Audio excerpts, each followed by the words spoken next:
Ngayong Burr months na at umpisa na ng Paskong Pinoy, kaliwat kanan na ang bentahan ng makukulay na parol. Inagahan na rin ang iba pang pamimili ng Christmas decor para di maipit sa Christmas rush. Nakatutok si Dano Tingkuko. Burr months na kaya simula na rin ang Pasko mode sa Pilipinas. Sa Dapitan Street sa Quezon City, may mga inunahan na ang Christmas rush sa pamimili ng mga decor. Mura na kasi dito. Halos 70% ano dito, mura eh. Maaga na rin nagbukas ang ilang tindahan ng Christmas decor sa Granada Street sa San Juan. Iba't ibang hugis at uri ng parol ang mabibili, lalo na yung gawa sa kapis shells. Agaan nyo lang pagbili kasi pagdating ng November na yan, mas mataas ang presyo.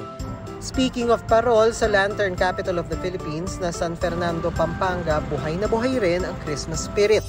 Kaliwat kanan na ang bentahan ng mga kumukuti-kutitap na parol sa mga kalsada. Bida riyan ang Philippine Flag Parol na bagong disenyo raw ng mga Kapampangan para suportahan ang mga sundalong nagbabantay sa West Philippine Sea.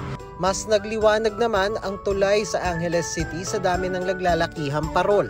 Ramdam din ng US Embassy ang diwa ng Paskong Pinoy.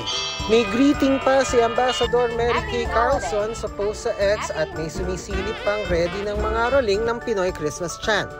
Para sa GMA Integrated News, Dano Tingkuko, nakatutok 24 oras.